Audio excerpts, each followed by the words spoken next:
হই হই করে সানডে কাটলে সানডের ব্লগ হলেও এখন সোনামা স্কুলে আছে যখন আমি ভয়েস ওভার দিচ্ছি, তাই ওর ভয়েসটা আজকে দেওয়া গেল না। সকালটা শুরু হচ্ছে এরকমভাবে, বাবু উঠে ব্রাশ ফ্রাশ করে রেডি টেডি হয়ে বসে পড়েছে, আর আমি যাচ্ছি ব্রেকফাস্ট করতে। চলো ব্রেকফাস্টটা বানাই। আর সানডে মানে আমাদের তো সানডে এরকমভাবে কাটে নাকি একটু লেট খাই, লেট করে উঠি, তা নয়। দেখো কী কী কাজ করে ফেলেছি। এখানে কিছু ভেজিস কেটে নিয়েছি, এখানে চাউমিন বয়েল করা হয়ে গেছে। মাম্মার আবদার আজকে সানডে স্পেশাল ব্রেকফাস্ট বানাতে হবে। ঠিক আছে চলো।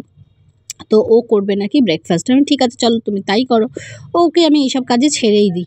তো দেখো এখানে ও সবজিগুলো আগে ভেজে নিচ্ছে, আমি যদিও পাশে দাঁড়িয়েছিলাম, ঠিক আছে গ্যাসে করতে দিই না, ইন্ডাকশানে টুকটাক টুকটাক করে, একটু ডিম ভাজলো কি এসব করলো, এসব করে। আর দেখো তারপর দিয়ে দিয়েছি হচ্ছে এখানে এই যে বাদাম। কার কার এরকম বাদাম দিয়ে শীতকালে ফুলকপি দিয়ে কাঁচা লঙ্কা দিয়ে চাউমিন খেতে ভালো লাগে? আমার তো দারুণ লাগে। তো সেই জন্য একটুখানি আমি অনেক দিন ধরেই বলছিলাম। তারপর আজকে দেখলাম সোনামাও সঙ্গী হয়ে গেছে, ঠিক আছে চলো ব্রেকফাস্ট একটু ভালো করেই করা যাক। সেই জন্য মা আর মেয়ে মিলে দেখো এখানে ব্রেকফাস্টটা বানিয়ে নিচ্ছি। মেয়ে কিন্তু আমার বেশ ভালোই কাজের, দেখলে কি সুন্দর চাউমিনটা ঢেলে দিল। ও কিন্তু নিজে হাতেই করছে, তারপর আমি একটু মিক্স করে দিলাম, তারপর আবার বাকিটা আবার ও করছে। এরকমভাবেই করা হচ্ছে। তারপরে আমি বললাম কী গো খেতে কেমন হয়েছে? বললো দারুণ হয়েছে মাম্মা, সত্যি। এই চাউমিনটা খেতে ওর প্রচুর সময় লেগে গেছে। এই দেখো যেটা দেখানোর জন্য এই ভিডিওটা পার্টিকুলার করা, সেটা হচ্ছে এই দেখো আমি লঙ্কা খাচ্ছি। হ্যাঁ সত্যি এটা লঙ্কা ছিল, লঙ্কাটা একদম ঝাল ছিল না বলে এইভাবেও লঙ্কাটা খেয়েছে। তো যাই হোক, খাইয়ে ঠাইয়ে নিয়ে ব্রেকফাস্ট টেকফাস্ট করিয়ে নিয়ে চলে যাব পরের কাজটায়। আজকে একটু তাড়াহুড়ো আছে, কারণ আজকে একটুখানি যাব মায়ের বাড়ি। তো সেই জন্য দেখো তার মধ্যে আবার এখানে ব্লিঙ্কিটের সব জিনিসপত্র এসে গেছে। মাসের ১ তারিখ পড়তে না পড়তেই যা জিনিসপত্র দরকার, তার মধ্যে ফার্স্ট হচ্ছে এই শীতকালীন বডি লোশন। মানে প্রচণ্ড একটা কাজের, জানি সবার বাড়িতেই এসে গেছে, আমারটা একটু লেট করে এলো। যাই হোক এগুলো ফ্রিজে ঢোকানোর, সেগুলো আগে বার করে ঢুকিয়ে দিলাম, বাকিগুলো পরে হবে। চালটা খালি করার ছিল, সেসব চালের বস্তা ফস্তাগুলো খুললাম, আর তার সঙ্গে সঙ্গে এদিকে কষাচ্ছি হচ্ছে মাংস। রবিবার তো একটু মাংস হবে, তার মধ্যে কিন্তু এদিকে মেয়েকে পড়ানোও চলছে। ওকে লিখতে দিয়ে পড়তে দিয়ে আমি এদিকে কাজ সারি, আবার ওদিকে গিয়ে দেখি ও কী করছে, ও কী পড়ছে। এইভাবেই কিন্তু আমার রবিবারগুলো কাটে। কি জানি বাবা আর কার কীভাবে কাটে, আমার কিন্তু ম্যাক্সিমাম 90% রবিবার এইভাবেই কাটে।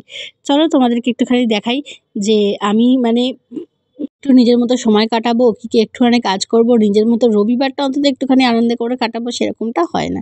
বাবা সারাদিন ব্যস্ততা, ওর বাবার রবিবারটা সবচেয়ে বেশি কাজ, রবিবার সারাদিনের ব্যস্ততা, আর এদিকে আমি মেয়েকে নিয়ে সংসার নিয়ে চলছে। তো যাই হোক এইসবই তো মনে হয় পার্ট অফ লাইফ।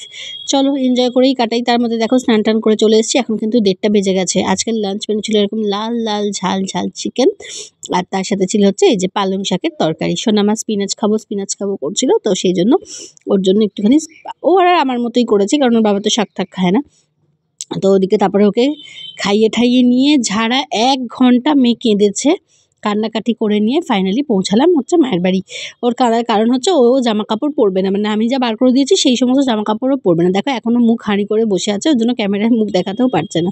তারপরে তো এসে এই যে চটকু ফটকু খাচ্ছে সব, মানে ওই টুপি নিয়ে পড়ে গেছে মামা মাসিদের টানাটানি কাটাকাটি, যে আমাকে দে এই করে। আর এই দেখো সারাক্ষণ আমার বোনকে পেলে, আর ও মানে ছোটো মামাকে পেলে, মানে মামার বাড়ি যাই হচ্ছে এই দুজনের জন্য। এদিকে দেখো মামার কাঁধে উঠে ঘুরে বেড়াচ্ছে, ঠিক এই জিনিসটাই কিন্তু ও করে। হ্যাঁ মামার বাড়ি যাওয়া মানে ঠিক এটাই করে। ওরা জানেই না যে আমি ওদেরকে লুকিয়ে এরকমভাবে এই ক্লিপসটা নিয়েছি।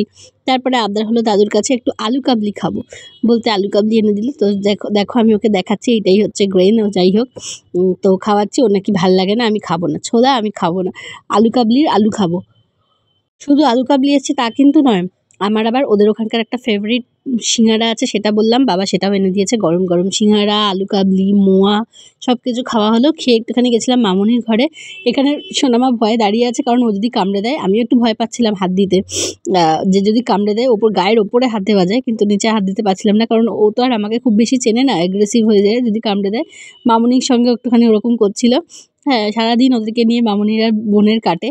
আর এদিকে দেখো এসে একটা গিফটও পেয়ে গেছে, দেখেছো একটা চকলেট পেয়েছে, আর দেখো কি সুন্দর দেখতে একটা ব্যাগ পেয়েছে। আমি বললাম একটু আমাকে দে, বললো না কোনোভাবেই হবে না। আমি বললাম বাহ, একটা এলিফ্যান্ট, একটা বাটারফ্লাই, তার সাথে চকলেট, কত কি হয়ে গেছে। এখানে দেখো বাড়ি যাব না, রেডি হয়ে বসে আছে, বাড়ি যাব, বাবা এসছে রেডি হয়ে বসে আছে। বললাম চল।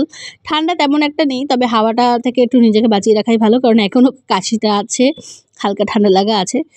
শুধুমাত্র দুর্গাপুজোয় যে এরকম লাইট দেখতে পাবে তা কিন্তু নয়, দেখো বিয়ের মরশুম ভাই, অলিতে গলিতে এরকম লাইটের সম্ভার। তোমাদের ওখানে কোন পাড়ায় কীরকম লাইট জ্বলছে অবশ্যই করে একটু জানিও। কিন্তু আমার দুঃখের বিষয় হচ্ছে যে আমাকে আমার এবছর পুরো উইন্টারে এখনো পর্যন্ত একটাও বিয়েবাড়ির নেমন্তন্ন আসেনি। এ কেমন উইন্টার বলো তো? এতে সোনামারও খুব মন খারাপ, আমারও খুব মন খারাপ। যাই হোক, চলো আজকে ডিনারটা তোমাদের সাথে শেয়ার করি। দেখো সোনামা খাচ্ছে হচ্ছে এখানে বিরিয়ানি। ইয়েস, ও যে দোকানের বিরিয়ানি খেতে ভালোবাসে সেই দোকানের থেকে এই বিরিয়ানি আনা হচ্ছে। এই বিরিয়ানিটা খুব লাইট। আজকে বিরিয়ানি দিয়ে ডিনার করলাম আমরা। মাটন বিরিয়ানি খেয়ে চলে গেলাম সোজা খেলতে। এখন বাজে 10:30, বাবা আর মেয়ে খেলবে। চলো এইভাবে আজকে ব্লগটা শেষ করি। তোমরা সবাই খুব ভালো থেকো, সুস্থ থেকো, সাবধানে থেকো। আর যদি আমাদের ব্লগ একটু ভালো লাগে তাহলে প্লিজ সাবস্ক্রাইব করে দিও, লাইক করো আর কমেন্ট করো।